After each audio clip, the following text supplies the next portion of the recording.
Assalamualaikum warahmatullahi wabarakatuh. Selamat malam sobat semuanya. Ketemu lagi dengan Erna Cleopatra yang tentunya akan selalu membersamai Anda dengan podcast yang berharap selalu bisa memberikan inspirasi, motivasi dan tentunya hal-hal yang bermanfaat untuk Anda semuanya, dan juga mungkin sebagai media untuk mensosialisasikan dan juga mengedukasi kita semua agar kita lebih wow lagi dalam menghadapi hidup kita. Dan pada kesempatan kali ini sebenarnya saya agak grogi-grogi gimana gitu ya. Wah, gak seperti biasanya, rodok kagok ini ngomong. Karena saya menghadirkan seorang narasumber yang sangat luar biasa, asik banget. Dan beliau adalah salah satu tokoh yang menginspirasi saya ya. Jadi pastinya luar biasa banget kan kalau saya sampai terinspirasi, termotivasi oleh beliaunya. Dan beliau mempunyai peran yang sangat besar dalam hidup saya. Inilah dia yang tentunya sudah sangat Anda kenal dimanapun Anda berada, baik di Kota Wisata Batu maupun di Provinsi Jawa Timur dan bahkan se-Indonesia, karena beliaunya sudah kemana-mana banget nih ya. Inilah beliau adalah seorang yang sangat familiar. Inilah dia Ibu Sayekti Pribadining Tias. Yeay. Selamat malam Bu. Halo, selamat malam. Assalamualaikum warahmatullahi wabarakatuh. Buat semuanya, apa kabar? Baik. Sehat ya? Sehat, harus sehat sekarang ya. Dan teman-teman juga harus selalu menjaga kesehatan. Dan bagaimana kabarnya Bu? Cuaca malam ini lumayan dingin. Agak dingin ya. Jadi asik-asik aja sih sebetulnya buat ngobrol ya sambil ngopi-ngopi kayak begitu ya. Betul. Dan saya menunggu beliau untuk punya waktu menyempatkan ini udah lama banget ya, masih belum ketemu waktunya dari kemarin-kemarin karena beliaunya luar biasa sibuk banget dengan berbagai macam aktivitas yang beliau jalani setiap harinya, karena beliau ini adalah ini saya kalau bacain sampai subuh ini kayaknya karena banyak banget profesi beliau ini ya.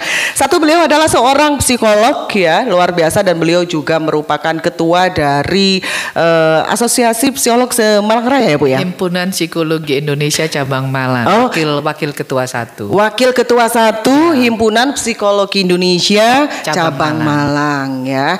Dan selain itu beliau juga adalah seorang trainer yang sudah melanglang buana dimanapun dari Sabang sampai Merauke ya. Dan uniknya beliau juga adalah seorang seniman yang mana beliau juga seorang pelukis ya. Dan tidak lupa beliau juga seorang penulis yang luar biasa asik dengan judul-judulnya yang nanti akan saya berikan informasi untuk rekan-rekan sekalian. Dan beliau juga seorang aktivis yang mana beliau dikenal sangat di Kota Batu dan sekitarnya. Beliau ini adalah seorang aktivis penggerak, pelindung, pelopor ya di perlindungan perempuan dan anak-anak khususnya ya Bu ya. Luar biasa, dan itu yang sangat menginspirasi saya. Dan tentunya pada kesempatan kali ini juga mungkin kita akan berbicara mengulas sedikit mengenai kekerasan seksual terhadap anak-anak khususnya ya. Rodo abot, tapi tentunya akan kita bahas dengan santai ya Bu ya. Ya, kalau berat-berat nanti yang dengerin pusing, langsung takut, malah langsung stres semua. Bu, boleh dong sedikit sebelum kita bahas mengenai hal-hal yang tentunya perlu disosialisasikan kepada seluruh pendengar kita, penonton kita. Boleh dong cerita dikit mengenai perjalanan karir Ibu. Soalnya Ibu itu kalau saya denger nih ya, kalau saya simak gitu perjalanan karir Ibu ini luar biasa. Kalau cerita mengenai Bu Ning gitu, waduh itu pengalamannya jerom Mbak Er. Boleh Bu cerita-cerita dikit Bu? Apa yang mau diceritain ya? Waduh, kayaknya biasa-biasa aja tuh Mbak Erna. Ya standarnya seorang psikolog melayani klien ya gitu ya. Jadi kebetulan saya memang selama ini lebih mendalami tentang perkawinan dan seksiologi. Terus otomatis kalau di dalam perkawinan itu kan ada perselingkuhan ya. Betul. Terus ada perceraian. Jadi ublek-ubleknya di sekitar begitu-begitu. Itu secara lebih pada yang lebih banyak saya lakuin gitu ya. Jadi di masing-masing teman-teman psikolog itu kan punya punya skill sendiri-sendiri ya. Jadi expertnya berbeda-beda di antara kami. Nah, kalau saya kebetulan emang lebih ke situ tadi, di perkawinan, seksualitas, perselingkuhan, perceraian, ya pokoknya di situ-situ gitu ya. Terus kebetulan juga pada akhirnya mulai ada bergeser itu tiba-tiba lebih banyak membantu di reskrim ya, di Polres Batu, Polresta Malang juga ya. Termasuk kasus yang ada di Polres Kabupaten Malang juga, kira-kira seperti itu. Dan macam-macam sih, jadi banyak meriksa untuk korban anak ya, pencabulan, kekerasan seksual begitu.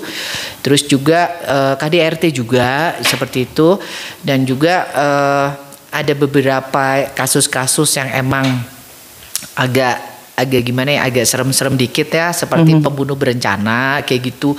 Terus ada juga yang lebih pada kelainan seksual kayak gitu-gitu. Nah, di mana saya diminta oleh polisi untuk meriksa kejiwaan mereka ini. Artinya apakah mereka cukup bisa bertanggung jawab secara hukum. Betul. Ya kayak gitu-gitu aja sih. Jadi sebenarnya ya biasa aja gitu ya. Jadi banyak psikolog yang juga melakukan hal seperti itu. Selain itu saya juga masih muter-muter ya. Jadi selama pandemi ini mungkin agak sedikit terbatas perjalanan karena lebih banyak akhirnya pakai Zoom ya. Online gitu, ya, Bu, ya? Jadi online gitu. Jadi kalau sebelumnya kan nyaris napasnya mesti panjang gitu, baru nyampe dari mana udah kemana lagi, iya, dari betul. mana kemana lagi. Kalau perlu dalam satu hari itu PP gitu ya. Sempat kan mengisi training waktu itu ya. Iya. Dari Sumatera udah gitu langsung landing itu langsung ngisi lagi. Selama pesawatnya terkejar itu biasanya saya jarang nginep gitu. Kalau masih ada penerbangan terakhir walaupun malam ya nyampe di Surabaya, masih ditempuh gitu. Kecuali nggak ada ya udah baru besoknya baru pulang. Ya gitu-gitu aja. Terus selama pandemi ya mungkin lebih banyak online. Zoom meeting tuh nggak ada habis-habisnya kayak gitu ya. Dari situ ke situ aja lah, dinikmatin aja lah, situasinya juga lagi kayak begini kan gitu. Dan sering banget ya di setiap harinya saya juga melihat wajah Ibu tampak di berbagai macam media gitu ya saat membantu Polres baik Malang Kota maupun Kabupaten Malang ya, luar biasa. Dan dari banyak kasus yang tentunya beliau bantu juga, itu juga bukan hanya dari kasus-kasus yang terlibat dengan pemerkosaan atau kemudian juga dengan KDRT dan lain sebagainya. Bahkan saya sempat membaca juga mengenai yang kasus online gitu ya, mukena atau apa gitu seperti itu juga. Fetis mukena, mukena itu termasuk penyimpangan seksual. Jadi dia menggunakan objek mukena itu sebagai alat untuk pemenuhan kebutuhan seksnya dia. Ada yang sampai seperti itu ya? Ada macam-macam. Ada yang pakai jari ya. Kalau di Surabaya itu yang kemarin pakai jari. Terus kebetulan yang periksa juga teman saya sesama psikolog. Kalau yang di Malang ini yang heboh dia pakai mukena, yang sampai heboh banget karena dilaporin ke polisi karena dia kan membayar model ya untuk model mukenanya itu. Tapi ternyata tidak diposting di di tempat yang dijanjikan, tetapi malah di grupnya sesama fetis. Kayak gitu ya. Jadi luar kan biasa. Iya, jadi ya namanya juga orang kelainan sakit ya gitu. Jadi ya udahlah kayak gitu. Terus yang kemarin ini baru berapa hari kemarin saya juga diminta bantuan oleh teman polisi juga untuk meriksa eksibisionis ya. Jadi banyak kan belakangan ini di Malang ya gitu. Jadi yang suka menunjukkan alat kelaminnya pada cewek-cewek kayak gitu. Nah, yang kemarin ini juga kebetulan agak gimana gitu ya. Jadi agak aneh-aneh juga sih gitu ya. Jadi dia ini jadi pengaruh dari pornografi. Nah, itu dia niruin kayak gitu. Dan itu membuat dia excited banget gitu. Termasuk adalah memasukkan benda-benda tertentu ke anusnya, mohon maaf gitu ya, dan itu difoto dan itu di-share gitu, dikirim-kirim ke cewek-cewek kayak gitu-gitulah, namanya juga penyimpangan kayak gitu ya. Luar biasa. Wah, aneh-aneh banget ya. Nah, Bu, sebelum kita ke sana nih Bu, ya saya juga ingin mengulas sedikit nih mengenai karya-karyanya Bu. Saya manggilnya apa nih? Nining aja. Bu Ning Nining ya. aja. Bu Ning. Ini rekan-rekan tentunya sangat penasaran begitu membaca judul bukunya aja. Masih tetap dalam lingkup pernikahan ya, perkawinan. Di antaranya adalah buku yang berjudul Selingkuh Cerdas. Wah, pasti pengen beli kan ya. Kemudian juga ada Casanova Syndrome ya, yang mana di sini mengintip lubang kunci kesetiaan rumah tangga. Wah. Mengapa lelaki ke pelacur dan perempuan ke gigolo? Hayo, om, tante, ayo dibeli bukunya. Kenapa? Kemudian ada juga The Power of Janda ya, dan kebetulan saya dijanjikan akan diberikan buku itu ya Bu ya. Ada ya Mbak Erna, nanti saya kasih. Khusus Mbak Erna aja, ya gitu ya.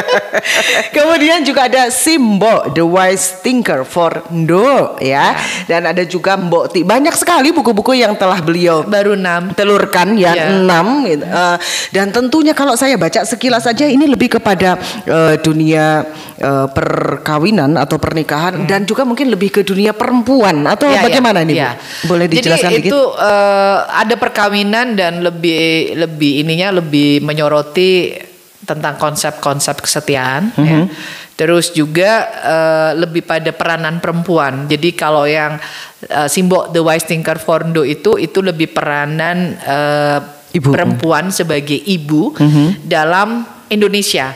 Jadi yang kita memegang dua dari adat timur dan barat ya, karena kan kita nggak bisa dong kalau hari gini cuman yang timur banget juga nggak bisa ya, karena kan kita juga mengadopsi beberapa pemikiran dari barat juga. Cuman gimana caranya nih ketika kita dengan modern itu tetapi tidak meninggalkan ketimuran kita gitu ya. Jadi itu makanya judulnya juga dibikin Jawa banget ya, Simbo The Wise Thinker kayak gitu-gitu. Terus yang terakhir combine gitu ya, kombinasi antara Inggris Barat. Iya, jadi antara Barat dan Timur. Jadi gimana sih ngedidik anak perempuan itu dengan didikan yang modern tetapi tetap memegang teguh culture Timur kita seperti itu. Terus yang terakhir saya tulis itu Mbok Ti. Mbok Ti itu saya mulai bermain dengan ketokohan ya gitu ya. Jadi sebetulnya itu sebetulnya adalah cerita tentang psikologi, tentang klien-klien yang pernah saya tangani. Cuman kan kalau kita udah bilang nih dalam ruang praktek gitu kayaknya kan udah boring banget ya. Jadi saya memunculkan tokoh Mbok Ti itu adalah sebagai penjual cenil, tahu cenil ya? Cenil yang ada apa sih? Yang ada gulanya. Ada gulanya, terus ada gatotnya, ada apa itu Mbak? Yang dari ketan-ketan ada kleponnya kayak gitu-gitu. Nah itu saya membuat sosok penjual cenil itu yang sangat bersahaja, banyak pelanggannya, dan pelanggannya kalau datang itu sambil curhat, sambil makan di tempatnya dia sambil curhat, padahal itu sebenarnya adalah cerita di ruang praktek kira-kira gitu. Karena iya saya orangnya juga pembosan ya, karena dan maklum juga karena orang seni ya, jadi kalau suruh lempeng-lempeng juga kayaknya capek gitu ya. Gitu, jadi suka belok-belok juga kayak gitu-gitu. Jadi seniman ya gitu, dimaklumi ya. Jadi seniman campur psikolog, jadi kan agak gimana gitu. Dan ya bersyukurlah Mbok Ti kemarin juga sempat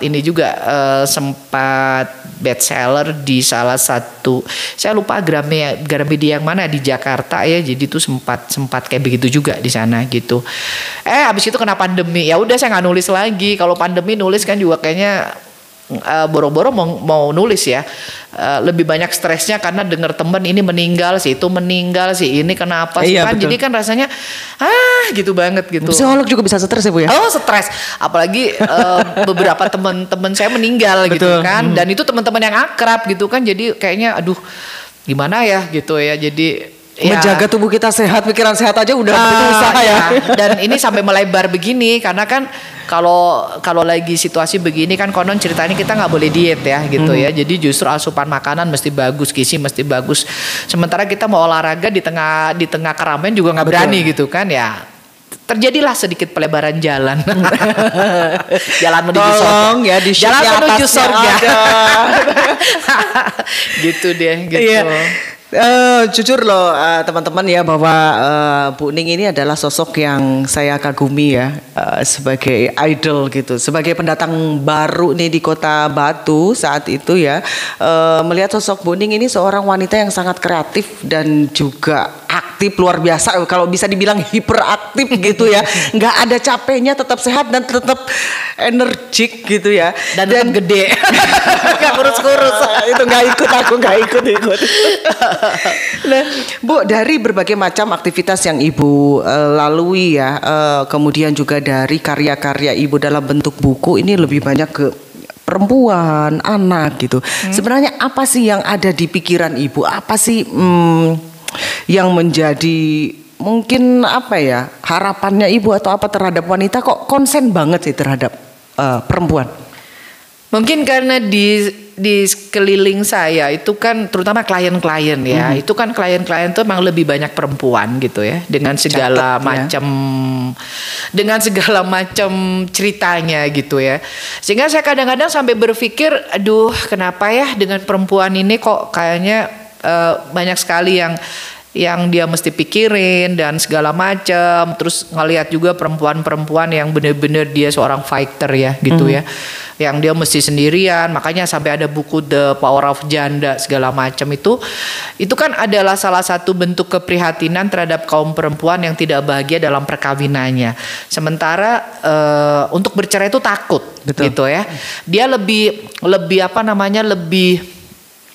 memilih menderita dalam sebuah institusi perkawinan demi menjaga image di masyarakat. Betul. Nah, karena saya bisa paham karena kita memang hidupnya terutama di kota kecil ya. Kalau di Jakarta, di Bandung gitu, di Batam yang kota-kota seperti itu sih saya rasa tidak terlalu banyak masalah. Tapi kalau di kota kecil itu predikat janda itu kan berat ya. Betul. Gitu ya. Jadi walaupun dia udah babak belur, udah ditabokin, udah apa segala macam itu biasanya masih bertahan gitu ya, masih bertahan supaya tidak bercerai gitu ya. Alasannya macam-macam lah, yang nanti takut anaknya lah, apanya segala macam. Nah itu adalah salah satu bentuk keprihatinan sehingga saya lebih menyorot pada nih perempuan nih, mbok kamu lebih fight gitu loh, karena buat saya adalah kebahagiaan diri sendiri itu lebih penting daripada apa yang dikatakan orang di luar sana. Jadi kalau kita berkata bahwa kebahagiaan buat diri sendiri itu penting, bukan berarti kita egois, enggak ya. Tapi kebahagiaan itu dalam tanda kutip bahwa ada unsur kenyamanan, ada keamanan, ada ketenangan, itu bagian dari bahagia.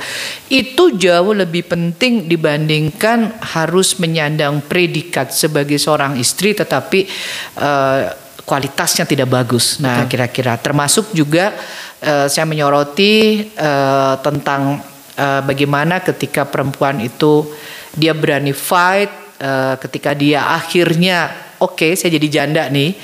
Nah, terus kalau udah jadi janda, lu mesti gimana nih gitu kan? Karena kan dunia luar kadang melihat janda itu kan biasalah ada stigma ya. Betul. Seperti itu ya. Sebaik-baiknya seorang janda itu kadang orang masih bagaimana gitu kan ya. Jadi ini yang lurus-lurus, yang lempeng-lempeng aja. Cuman saya melihat di banyak hal. Jadi ketika terutama kalau kita KTP ya, KTP itu kalau misalnya kita lagi ngurus apa gitu, beli tiket lah atau apalah terus kebetulan yang melayani itu laki-laki. Ketika dilihat KTP terus kelihatan kan janda gitu kan. Apalagi jandanya janda cerai hidup gitu. Betul. Ya. Tuh langsung yang ekspresinya tuh yang gitu kan, langsung yang hello lu janda ya, jablay ya, kayak gitu-gitu gitu kan. Nah itu kan buat saya kan apa ya haknya kalian ya melihat seperti itu gitu kan. Ya kira-kira seperti itu. Jadi ya harap maklum lah, mungkin karena saya lebih banyak bergerak untuk pembelaan pada kaum perempuan. Betul. Jadi kesannya jadi kayak maco banget sih di situ gitu kan. Nah, terus itu dan lebih kesininya juga banyak melakukan pendampingan. Jadi di pengadilan, terutama di klien-klien yang mau cerai gitu, yang tadinya nggak berani, akhirnya saya push sampai saya ngurusin segala macam tuh sampai harus mendampingi di pengadilan saksi ya gitu kan, terutama kan hakim supaya nggak banyak ribut gitu ya. Nah kayak gitu-gitu. Setelah udah jadi janda pun saya kadang masih harus ngedampingin mereka untuk fight menghadapi dunia luar yang kadang tidak bersahabat dengan mereka. Nah, salah satu hal yang paling menyedihkan itu adalah ketika para janda ini tidak cukup memiliki skill untuk pintar cari duit. Itu masalahnya gitu ya. Sementara di sisi lain kan ketika dia udah siap jadi janda itu ya berarti dia harus siap segala-galanya. Betul. Gitu kan. Gak cuman siap menghadapi masyarakat tapi juga ekonomi dia mesti dapat gitu kan. Dan itu gak mudah. Itu gak mudah. Kalau yang jalannya lempeng-lempeng gak mudah gitu kan. Nah itu makanya itu banyak. Jadi ada teman-teman juga yang mengalami nasib seperti itu, yang saya mesti harus support terus ya kayak gitu ya. Ya memang tidak mudah karena jangankan yang jadi janda gitu ya, yang suami istri baik-baik saja, kalau masa pandemi gini emang gampang cari duit. Betul. Gitu kan ya. Jadi ya semua saya nggak lihat sih kecuali tukang kembang ya. Kalau tukang kembang kayaknya kaya ya di masa pandemi, karena hiburannya selama pandemi itu kan orang lebih bermain di tanaman ya. Kayaknya yang melejit cuman itu gitu ya. Tapi kalau kita jualan kembang belum tentu juga kita laku. Belum tentu juga, saya udah nyoba juga itu ya. Belum tentu juga sih kayak gitu. Jadi sebenarnya lebih itu ya, lebih pada bentuk keprihatinan, terus ngasih motivasi ya, dan yang pastinya ini adalah kerja mulianya Bu Ning ya. Karena setahu saya di kasus-kasus seperti ini ya, itu kan secara keuntungan secara finansial itu jarang banget ya Bu ya. Iya, jadi kalau toh misalnya ada pun ya cukup buat transport aja lah kurang lebihnya. Bahkan kadang ada kasus-kasus yang saya mesti pro bono juga ya. Jadi artinya karena satu dan lain hal alasannya memang seperti itu ya, saya maju dengan pro bono aja gitu. Jadi ini emang bener-bener oke, saya siap tempur. Jadi dengan teman pengacara kayak gitu-gitu kita sama-sama oke pro bono nih, kita fight nih kayak gitu-gitu. Jadi ada sih kayak begitu juga. Jadi kan kata orang ya, kalau kita sama Tuhan dikasih jalan cari duit itu cukup gitu. Kadang kita tidak harus melulu berdana atau sedekah itu juga berupa materi, enggak, tapi kan kita juga menyediakan waktu, tenaga, pikiran. Itu adalah bentuk sedekah dari bagian ketika Tuhan memberi kita kelebihan, kemampuan, kesehatan terutama untuk belain orang-orang. Nah itu kan bagian dari itu juga. Jadi kalau Tuhan memberi kita sebuah kelebihan dengan kemampuan berpikir, ya kita bersedekahnya juga berikan pikiranmu dengan gratis gitu juga. Jadi ada balance-nya ya, kira-kira begitulah ibadah.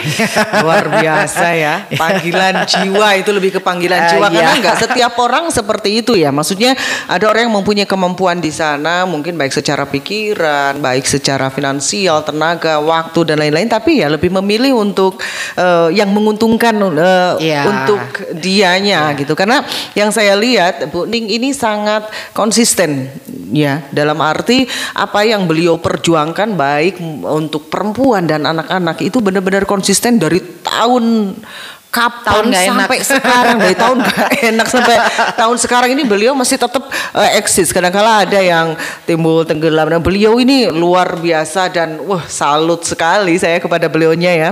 Dan dari mulai saya menjadi kliennya beliau ya, kita undang sebagai trainer di acara saya, sampai saya menjadi kliennya beliau sebagai psikolog. Jadi agak-agak gimana gitu, saya ajak podcast Bu Ning ini berasa saya lagi konsul sebagai pasien gitu. Aduh, luar biasa banyak cerita kita ya Bu ya. Iya. Dan tentunya banyak yang sudah dilalui, luar biasa sekali. Bu Ning, Dari apa yang sampean sampaikan ya, sampean lakukan itu lebih memotivasi banyak perempuan, bukan hanya memberikan pembelaan, perlindungan buat mereka, namun juga memberikan banyak input, masukan bagaimana menghadapi hidup ini, bagaimana mereka bisa survive dan tangguh ya dalam menghadapi berbagai macam problematika hidup ini yang luar biasa jelimet gitu ya. Karena memang hal itu berpengaruh juga perempuan sebagai madrasah pertamanya anak katanya yang mendidik anak awal sebelum ke sekolah itu adalah perempuan, adalah ibu ya. Dan tentunya ini juga sangat berpengaruh terhadap kepribadian, terhadap kehidupan anak-anaknya kelak gitu ya. Nah, dari apa yang Ibu geluti sebelumnya mungkin lebih ke pernikahan ya, KDRT dan sebagainya, dan sekarang dengan banyaknya juga kasus yang terjadi di lingkungan kita akhir-akhir ini lebih kepada kekerasan seksual ya, baik yang terjadi terhadap perempuan dan anak di sini ya Bu ya. Belakangan ini emang saya lebih ke anak ya. Kenapa Bu lebih ke sana? Apakah karena tingkatnya meninggi, nilainya bertambah atau bagaimana? Belakangan ini kan memang jumlahnya itu secara statistik memang meningkat ya. Terutama pada masa pandemi, saya juga nggak tahu sih apakah cuman gara-gara pandemi atau karena faktor lain, karena itu butuh penelitian lebih mendalam ya. Cuman belakangan ini memang menyebalkan sekali berita-berita tentang itu gitu ya. Jadi kekerasan seksual pada anak itu kan berarti dari umur 0 ya, dari sampai 18 tahun. 18 gitu, karena undang-undang ya. perlindungan anak gitu ya.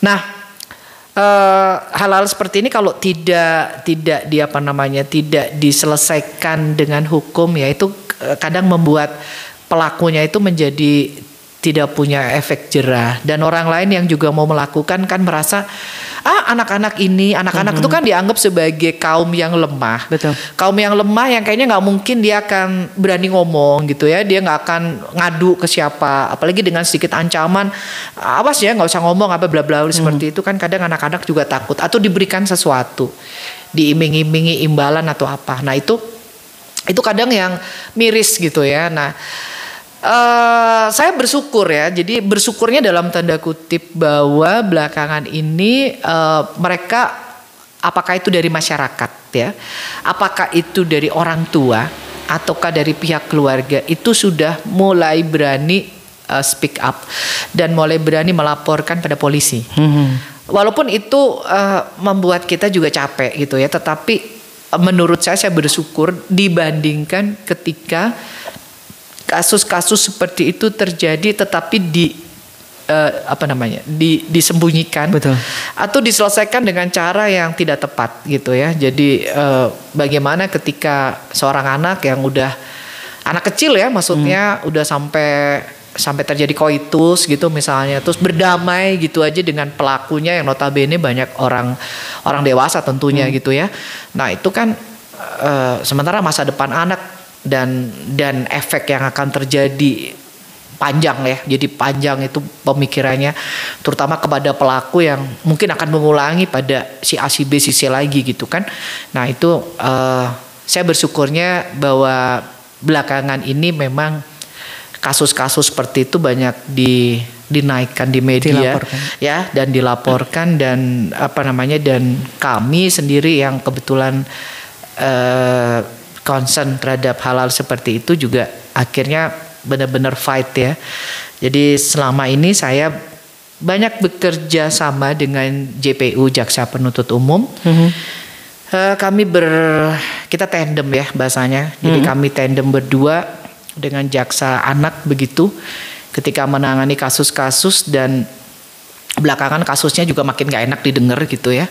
Jadi ya di sisi lain ada sisi kemanusiaan, kadang kita mau menghukum orang sampai segitu lamanya juga kadang kita juga berpikir ya, haknya orang dimasukin dalam penjara, hak hidup ya, hak kebebasan, terus dia harus dipenjara begitu lama. Cuman di sisi lain kalau nggak digini juga nggak kapok ya kalau hukumannya ringan-ringan. Dan saya bersyukur bahwa dengan Ibu Jaksa, teman saya itu, kami berhasil untuk memberikan punishment gitu. Bukan saya sih, lebih pada hukum ya gitu kan. Saya hanya sebagai saksi ahli saja di pengadilan untuk menjelaskan kepada hakim bla bla bla bla seperti itu. Dan hukumannya yang selama kasus-kasus saya tangani paling buruk itu kena 7 tahun. Itu paling buruk ya. Paling buruk itu gitu. Luar biasa ya. Gitu. Karena memang benar-benar diperjuangkan dengan ya gitu. Karena mungkin fenomenanya adalah bagaimana orang ya atau orang tua kadang-kala kan berpikirnya panjang ya. Kadang-kala mau melaporkan itu memikirkan aduh ini malu, aduh ini aib dan lain sebagainya. Sehingga banyak kasus-kasus seperti ini yang tidak terlaporkan dan menjadi fenomena gunung es yang muncul yang terlaporkan itu sedikit, bahkan mungkin yang tidak terlaporkan jauh lebih banyak. Bisa jadi seperti itu. Bisa jadi seperti itu ya. Makanya kami selalu lebih banyak memberikan edukasi juga di masyarakat, terutama untuk sahabat anak ya. Jadi kan ini sekarang ada program tuh di pemerintah, jadi membentuk konselor sesama remaja gitu. Nah itu kebetulan saya kan biasa yang suka ngasih ini juga materi ya pada mereka, membentuk sahabat anak atau konselor sebaya, kurang lebih seperti itu. Ketika mereka mendapati sesuatu yang terkait dengan kekerasan seksual pada temannya atau tetangganya atau keluarganya, untuk tidak segan-segan segera melaporkan. Dan cara melaporkan itu kita ajarin, mesti kesini nih, mesti begini nih, mesti begini. Kalau bingung ya udah telepon kami aja. Terus biasanya kan di tiap daerah itu ada Peksos ya, ada pekerja sosial itu yang di bawah Dinsos itu. Nah itu kan harus dilibatkan gitu ya. Terus ada Babin Kamtipmas kayak gitu-gitu ya. Nah terus kalau masih bingung juga, saya bilang pada anak-anak itu nomor telepon saya kan pasti saya kasih. Kalau ada bingung-bingungnya kamu nanya saya deh, harus gimana-gimananya, siapa tahu kan kadang kita udah ngasih pelajaran kayak gitu waktu di tempat dia ngerti, tapi pas beneran ketemu kasus kan blank semua kadang begitu. Kalau bingung kamu telepon saya aja, nanti dituntunnya bagaimana kayak gitu. Nah itu yang banyak membantu ya. Jadi karena jujur aja Mbak Erna, sebetulnya untuk anak itu tidak ada tempat yang aman. Dimanapun tidak ada tempat yang aman. Kita tahu bahwa belakangan ini kasus-kasus yang terjadi itu di sekolah, di tempat institusi agama gitu ya. Yang tadinya kan kita berpikir kalau di tempat yang berbau institusi agama itu kan pasti baik-baik gitu ya. Namanya belajar agama tuh bagaimana sih, kan pasti yang baik dan benar gitu. Tapi ternyata banyak kejadian di dalam situ juga. Terus di dunia pendidikan. Nah terus yang mirisnya lagi adalah pelaku itu pencabulan dan kekerasan seksual pada anak itu biasanya adalah dilakukan oleh orang dekat, orang yang dikenal. Jadi nggak mungkin ya terus tiba-tiba ujuk-ujuk orang datang dari sebuah kota X begitu, tiba-tiba datang ke Malang, ke Batu, hanya khusus datang untuk mencabuli anak, itu nggak ada kayak gitu ya. Jadi yang pelakunya adalah orang yang dikenal, bahkan dikenal baik gitu ya. Bahkan tidak menafikan itu anggota keluarga ya kan. Kayak yang baru saya tanganin kasusnya lagi diproses, jadi masih masih saksi dan seterusnya. Itu adalah dilakukan oleh ayah kandung. Ayah kandung sendiri. Iya, itu kasusnya di Malang gitu ya. Maksudnya nggak jauh-jauh sama kita gitu ya. Dan itu udah dilakukan mulai anak ini TK besar. TK besar tuh berarti umur 6 tahun ya. Kurang lebih 6 tahun sampai sekarang dia umurnya mau 9 tahun. Jadi kurang lebih mau masuk 3 tahun pencabulan ya. Dan itu. Baru diketahui bulan November kemarin. Merinding November kemarin ketahuan, dan akhirnya oleh teman saya juga kebetulan pemerhati kasus semacam ini langsung menghubungi saya, dan akhirnya kita laporkan di kepolisian dan seterusnya, dan saya memeriksa. Bahkan itu terjadi pada 2 anak, jadi kakak beradik. Yang kakaknya ini mau 9 tahun berarti mau kelas 3 SD. Kelas 2 mau naik kelas 3. Terus yang adiknya ini masih TK besar, dan itu sudah mulai belum pakai belum pakai alat kelamin, tetapi baru pakai jari. Jadi dimulai dengan jari dulu ya kayak gitu-gitu. Makanya nih pendengar pasti nggak enak didengar cerita kayak gini nih. Tapi kan supaya waspada ya. Betul. Jadi artinya pelaku itu jangan dibayangin selalu orang luar, orang yang kita curigai itu, oh itu kayaknya gimana-gimana. Enggak begitu. Jadi bisa itu ayah kandungnya gitu loh ya. Jadi saya juga nggak tahu ya itu otaknya bagaimana ya gitu. Kayak nggak ada orang aja sih gitu, kayak nggak ada perempuan dewasa gitu loh ya gitu. Dan kebetulan pelakunya ini kan juga bukan yang miskin-miskin banget yang nggak punya duit gitu loh. Artinya kalau dia mau ngapain-ngapain sebetulnya bisa gitu ya. Saya juga bingung-bingung ini bagaimana, dan ironisnya adalah beberapa kasus yang saya tangani anak-anak kecil ini yang umurnya kisaran sekitar 8 mau 9 tahun itu udah mengalami kecanduan seks. Karena diperlakukan seperti itu, meskipun itu awalnya dipaksa, itu bisa menjadi sebuah kecanduan. Iya, akhirnya menjadi kecanduan. Akhirnya dia menikmati. Tadinya kan mungkin dia merasa bingung, merasa nggak mungkin ngerti aja juga belum itu ya. Iya belum gitu. Tapi akhirnya kan ketika dia tidak merasakan sakit dan akhirnya dalam tanda kutip menikmati buat anak kecil itu kan tidak sakit gitu ya. Mungkin rasanya lucu kali ya buat mereka gitu, kayak mainan aja mungkin begitu ya. Sehingga akhirnya itu menjadi semacam kebutuhan, dan ketika pelakunya diamankan baru ditahan gitu, itu malah beberapa klien saya malah menunjukkan emosi yang ini jadi kayak marah-marah, kehilangan mainannya kayak begitu. Nah itu biasanya Ibu, ya. Kalau di pengadilan itu biasanya ya hukumannya kena sekitar 9 sampai 11 tahun. 9 sampai 11 tahun. Yang ini insya Allah mungkin besok ini mungkin maksimal 15 tahun. Guys ya, aja, kayak gitu. Dunia tidak sedang baik-baik saja. Ya, jadi itu yang saya kenapa kadang kalau saya lagi lagi kesempatan untuk mengedukasi masyarakat, saya selalu bilang bahwa tidak ada tempat aman buat anak-anak kita dimanapun, termasuk di rumahnya sendiri. Jadi bahkan kalau pelaku ayah kandung aja kan hello gitu ya. Kalau ayah tiri kita mau gebukin masih ini ya, istilahnya masih ada alasan gitu kan, karena dia outsider ya yang masuk dalam kehidupan kita. Tapi kalau ayah kandung, kakak kandung, jadi dulu ada klien saya juga dari dari daerah arah ke sana, arah ke timur ya, tidak disebutkan kotanya, arah mau ke Bali sana. Itu sampai polisi waktu itu repot ya karena dia ABK, anak berkebutuhan khusus gitu ya. Yang korbannya cewek ini anak berkebutuhan khusus. Jadi kalau ngomong kan enggak semua orang juga ngerti gitu ya. Terus di sana udah turun tangan lah orang macam-macam itu, tapi dia tetap tidak mau mengatakan siapa. Anak ini hamil sampean. Sudah sampai hamil umur, saya kalau tidak salah kurang lebih mungkin sekitar 15 tahun. Jadi masih usia anak ya, 15 kalau nggak salah. Nah, itu sampai hamil, dan polisi juga udah sampai jutek juga nanyain segala macam, udah dipanggilin yang ahli pakai bahasa segala macam itu, yang khusus untuk anak-anak gitu juga tidak mau terbuka. Akhirnya dibawa ke saya gitu, dan saya minta direkam pada waktu itu oleh dari Dinsos ya yang bertugas. Tolong direkam sekalian gitu, dan akhirnya pelakunya siapa? Kakak kandungnya.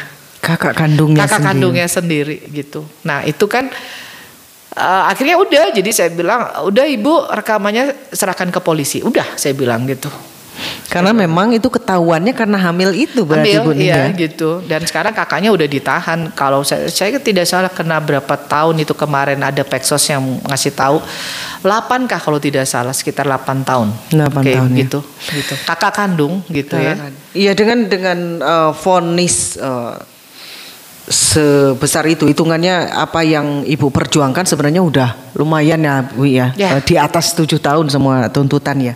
Namun sebenarnya kalau kita bicara mengenai dampak yang ditimbulkan terhadap korban, baik korban maupun keluarganya, bukan hanya korban aja ya, itu tentunya berlangsung lama ya Bu Ning ya. Bahkan mungkin bisa sampai seumur hidup mungkin itu terbawa ya Bu Ning. Itu kebetulan masih menjadi tanggung jawab saya. Jadi biasanya kalau kami habis sidang di pengadilan itu, terutama kalau pas saya jadi saksi ahli, itu biasanya hakim itu langsung mengatakan, Ibu psikolog, tolong saya titip ya untuk korban, setelah selesai ini mohon untuk dilakukan psikoterapi untuk traumanya, seperti itu, dan dia bisa menjalani kehidupannya ke depan dengan lebih baik.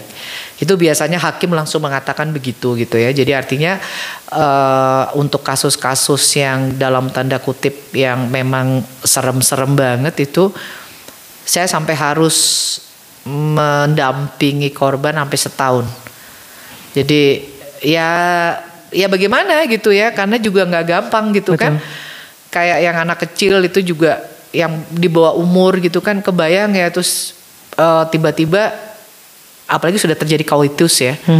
Nah pada saat ini kan dia belum mengerti, tapi bayangkan kalau katakan sekarang umur 8 tahun. Next ketika dia kira-kira kelas 5 SD, mungkin sekitar 11-12 tahun ya, kira-kira begitu. Mungkin kan pelajaran agama itu mungkin akan mulai berbicara tentang apa sih kesucian, apa sih bagaimana menjaga diri pada bukan muhrim kayak gitu-gitu kan. Nah, pada saat itu dia akan mengerti kan bahwa oke, ada sesuatu yang loh kok saya udah begini gitu kan. Nah pada saat itu kan baru akan muncul satu konflik dalam diri dia, bahwa ternyata loh kok ini saya salah ya, ini saya begini ya, ini begitu. Nah itu yang kita harus mengawal anak-anak ini untuk oke, itu sudah terjadi. Artinya semua orang punya banyak masalah, punya banyak kesalahan. Tetapi jauh lebih penting adalah memperbaiki diri.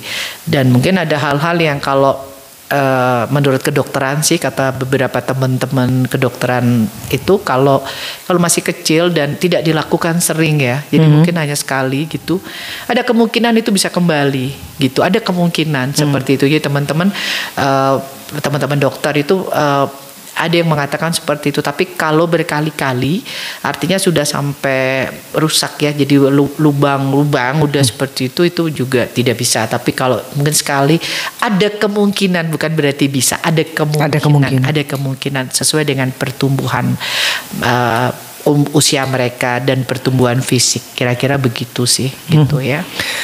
Wih, luar biasa sekali ya. Puning, ini kan banyaknya terjadi itu justru oleh orang dekat. Ya, orang yang kita kenal. Nah, agar teman-teman juga tahu nih batasannya dari kekerasan seksual atau disebut pencabulan dan lain sebagainya itu ya. Itu dari batas apa sih, Bu Ning? Begini, jadi sentuhan yang dilakukan pada daerah seksual itu kan harus ada alasan ya. Jadi saya selalu mengatakan bahwa tidak ada orang yang boleh menyentuh, itu biasanya mulai anak-anak TK itu udah diajarkan sex education ya pada mereka, adalah orang lain tidak diperbolehkan mencium bibir ya, no kiss gitu ya. Nah, cium di bibir maksudnya. Terus tidak boleh mau menyentuh bagian dada, walaupun anak kecil ya gitu ya. Terus tidak boleh menyentuh pada bagian kelamin, baik laki-laki maupun perempuan, termasuk pada bagian pantat dan anus ya. Karena jangan salah, kasus-kasus begini tuh bukan cuma laki sama perempuan, tetapi ada pedofil, pelakunya adalah laki-laki untuk melakukan hubungan seks atau melakukan pencabulan terhadap anak laki. Jangan lupa bahwa ada homoseks juga gitu ya. Sehingga bagian pantat itu, anus itu juga tidak boleh disentuh orang tanpa consent, tanpa persetujuan. Nah, persetujuan itu maksudnya apa? Harus ada alasan ketika melakukan sentuhan itu. Nah, itu kita selalu mengatakan bahwa yang boleh menyentuh itu adalah ibu. Ya, kalau sekarang kita udah, kalau kemarin-kemarin kita masih boleh bapak ya, tapi begitu banyaknya kasus, kita kayaknya udah nggak ngasih deh, kayaknya kita jadi serem-serem juga gitu kan. Jadi yang boleh menyentuh itu adalah ibu ya. Terus pengasuh itu pun kita udah harus hati-hati, pengasuh itu jadi mesti benar-benar mempertimbangkan. Nah, terus yang boleh adalah medis ya. Jadi orang boleh menyentuh bagian dada itu adalah ketika kamu sakit, kan dokter mesti taruh stetoskop ya, seperti itu. Nyuntik pasti pegang daerah pantat ya, kayak gitu-gitu. Nah, itu alasan medis itu yang memperbolehkan, yang boleh melakukan adalah dokter, perawat, bidan ya, kayak gitu. Itu dengan alasan medis. Jadi kalau kamu lagi sakit maka diperiksa oleh dokter, kita bahasanya gitu kalau anak kecil, itu boleh. Tetapi siapapun termasuk gurumu itu nggak boleh gitu ya. Termasuk itu di institusi agama kita sebut ya, apakah itu dari agama A, B, C, artinya adalah orang-orang yang dihormati secara agama, tidak boleh. Saya bilang begitu. Termasuk kalau saya menambahkan, orang juga tidak boleh menyentuh paha. Karena saya menangani seorang klien, pada waktu itu dia masih kecil banget, masih umur 4,5 tahun. Dan pencabulan pertama yang dilakukan oleh pria dewasa ini adalah dengan memberikan anak kecil ini ice cream. Nah, terus ice creamnya itu kan tumpah tuh. Biasa anak kecil kalau makan kan suka celepatan ya. gitu, itu jatuh di pahanya. Ya kalau kita menolong anak kecil kan pasti ya pakai tisu lah, pakai serbet lah atau apa kan dielap. Itu enggak, dia mengelapnya pakai lidah gitu. Dijilat di bagian paha. Itu mulai pencabulan awal, dan seterusnya dia melakukan yang lebih dari lebih itu. lagi. Ya kayak gitu. Sehingga saya bilang paha juga tidak boleh dipegang. Jadi sentuhan aja pun terhadap fisik kita, terhadap area seksual itu sudah masuk kepada pelecehan atau pencabulan ya, kekerasan seksual. Dan tadi. itu sentuhan itu mungkin saya bisa tambahin sedikit ya. Itu tidak harus dari dalam. Jadi meraba-raba dari luar pada bagian vital, artinya pada bagian area payudara, pada dada, pada vagina, dan pada bagian pantat ya. Jadi di kalau cewek gitu ya, di bagian bokong begitu, itu sudah masuk wilayah pencabulan. Ketika orang melakukan sentuhan itu tidak ada alasan medis, ya. Terus meraba-raba juga ngapain gitu. Kalau mau halo gitu kan, nepuk pundak aja kan betul. Bisa gitu kan. Kalau alasannya karena sayang sama anak gitu. Saya sayang sama anak-anak. Kan ada yang saya tangani dan dia baru kena vonis berapa itu 8 tahun. Ini nggak sampai ngapa-ngapain, cuman ngeraba-ngeraba ya dari luar ya. Jadi beberapa anak cewek itu diraba-raba di bagian, ada yang di bagian dada, ada yang vaginanya dipegang-pegang, ada yang pantat juga, ada yang dicium-cium gitu kan. Nah, itu udah kena pasal karena tidak ada konsen, tidak ada persetujuan, dan itu menimbulkan rasa tidak enak, gak nyaman, jengah, risih, jijik, benci, marah pada anak-anak itu. Dan itu berpengaruh terhadap psikologis. Secara psikologisnya, jadi itu sudah kena pasal. Dia udah saya lupa ya 8 atau 9 tahun. 8 deh kayaknya kemarin ya, 8, kalau nggak 8 9 kena dia, karena yang melapor itu 5 anak. 5 anak gitu. Dan ini nggak sampai diapa-apain, jadi maksudnya tidak diapa-apain itu tidak sampai koitus ya. Dan itu merabanya dari luar semua. Jadi hati-hati ya. Hari gini hati-hati ya. Ini dari tadi saya merinding aja ya badan. Bapak Ibu sekalian, yang pastinya kita harus selalu berhati-hati dan berwaspada. Tidak ada tempat yang aman untuk anak-anak kita dimanapun itu, termasuk di rumah kita sendiri. Betul. Dan Bu Ning, dengan tadi ya dampaknya yang sangat luar biasa, mirisnya yang terjadi di sekitar kita. Karena kadang-kadang kita berpikirnya itu mah jauh di mana, itu mah di kota apa. Itu ada di lingkungan kita, di sekitar kita. Nah, tips-tipsnya apa sih Bu untuk mencegah sebelum itu kejadian ya, yang mungkin Bapak Ibu sekalian perlu untuk perhatikan, waspadai, dan juga adik-adik kita nih mungkin dari dini ini sudah harus kita tanamkan. Itu tips-tipsnya apa aja Bu yang mungkin bisa kita lakukan mulai dari sekarang? Mungkin ibu-ibunya juga ya, jadi ibu-ibu, bapak-bapaknya atau orang tua lah ya, atau kita lah ya, yang kita di rumahnya ada anak kecil gitu ya, itu kita udah harus ngajarin mulai sekarang. Walaupun itu anak mungkin baru umur 4 tahun ya gitu, atau mungkin 3 tahun ya, 3 tahun kan dia udah bisa komunikasi ya. Itu mulai kita bilang bahwa orang tidak boleh cium bibir, tidak boleh pegang dada, tidak boleh pegang vagina, tidak boleh pegang pantat, tidak boleh pegang paha. Itu terus disampaikan terus, sehingga itu masuk di dalam pikiran anak-anak. Sehingga ketika ada dia mau menerima sentuhan-sentuhan seperti itu, dan kita katakan kamu harus ngomong ke orang tua, ke mama, ke papa, ke kakak gitu ya. Nah, termasuk kalau kita punya anak yang masih di bawah 18 tahun pun, kita juga harus mengedukasi mereka lebih terbuka sesuai umur ya, sesuai. Intinya adalah kita melakukan sex education. Intinya Sex adalah education. itu sesuai dengan umurnya mereka. Jadi kalau anak kecil itu kita udah harus mulai dari sekarang bahwa tidak ada sentuhan itu bibir, dada, vagina, pantat dan paha gitu, kecuali dilakukan oleh dokter dan karena kamu sedang sakit. Nah itu udah jelas kayak gitu. Jadi kalaupun ada sentuhan seperti itu, setidaknya kalau anak-anak melaporkan kepada kita, mudah-mudahan tidak terjadi yang lebih dari itu ya. Udah gitu. dicegah sedari awal gitu. Ya. Dan juga kita memberikan tips untuk menghindari untuk tidak menerima pemberian dari siapapun. Kalau mau menerima apa-apa mesti tanya dulu sama mama. Kalau mau dikasih, oh enggak, tanya mama dulu. Harus dibiasakan.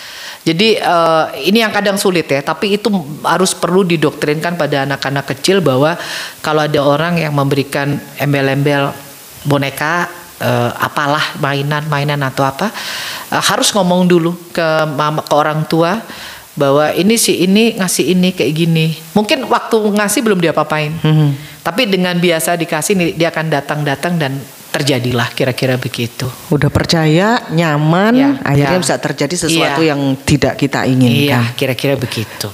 Luar biasa ya. Wah, mengasihkan sekali ngobrol dengan Bu Ning ya. Tapi tentunya mungkin kita bisa sambung lagi di kesempatan lainnya, mungkin dengan tema-tema yang lainnya. Dan Bu Ning sebagai penutup mungkin barangkali ada closing statement yang akan Bu Ning sampaikan kepada rekan-rekan. Cuman satu kata, hati-hati. Udah cuman itu aja. Hati-hati ya. Hati-hati pokoknya hati-hati. Itu dalam ya. Hati-hati. Dan itu gitu luas sekali. Ya, cuman itu aja. Hati-hati. Iya, luar biasa. Hati-hati merupakan sebuah langkah preventif atau pencegahan sebelum sebuah kejadian yang tidak kita inginkan terjadi, baik terhadap diri kita maupun terhadap anak-anak dan keluarga kita. Nah, amit-amit cabang bayi ya, jangan sampai kejadian terhadap diri kita atau lingkungan kita. Tapi tentunya Bu Ning, terutama khususnya untuk Anda yang berada di kota wisata Batu, amit-amit cabang bayi nih ya, kalau terjadi atau melihat di lingkungan ada yang seperti itu, kemana nih Bu Ning mereka harus mengadu atau mereka harus mencari pertolongan?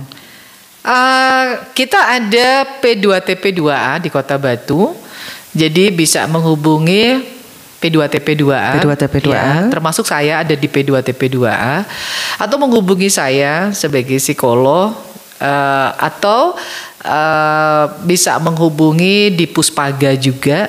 Puspaga itu ada di unsur pemerintahan juga, yang dia lebih konsennya pada keluarga ya. Tapi sama aja, nanti kita juga akan berkolaborasi dalam menyelesaikan kasus-kasus. Atau juga bisa kalau di terdekat kita ada Peksos. Saya nggak tahu kalau di daerah sini Peksosnya di mana ya, tapi beberapa teman-teman Peksos itu kan menyebar ya seperti itu. Dan juga di beberapa ini sudah mulai ada satgas untuk kekerasan terhadap anak.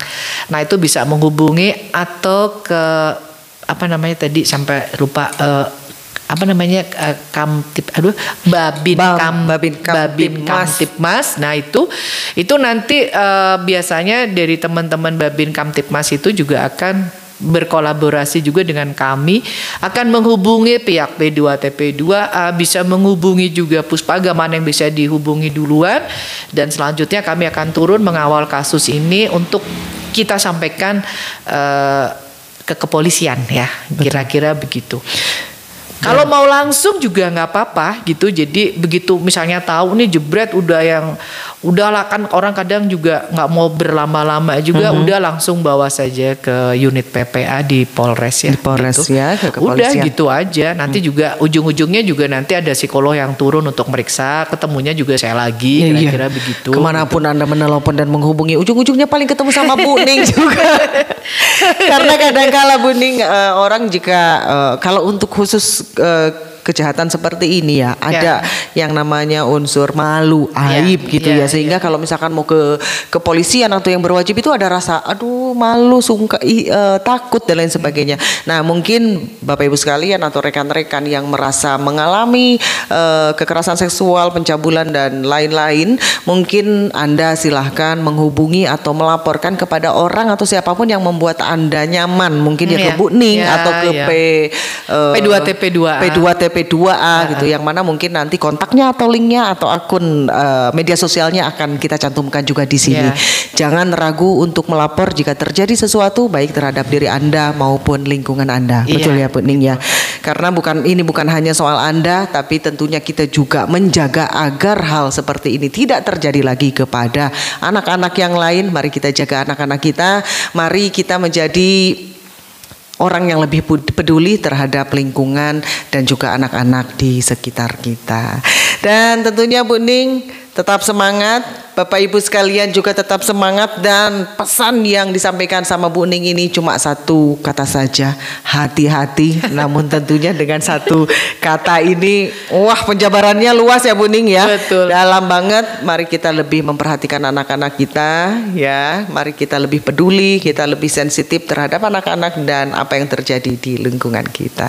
Nah Bu Ning terima kasih, sukses selalu, dan semoga harapannya tingkat kejahatan seksual terhadap anak khususnya di Kota Wisata Batu dan dimanapun di seluruh Indonesia Raya semakin menurun. Amin. Semoga menjadi lingkungan yang ramah anak dan menjadi individu-individu yang sangat peduli terhadap anak-anak. Terima kasih Bu Ning, sehat selalu, kita bertemu lagi di kesempatan yang lain. Oke, terima kasih, selamat malam. Wassalamualaikum warahmatullahi wabarakatuh.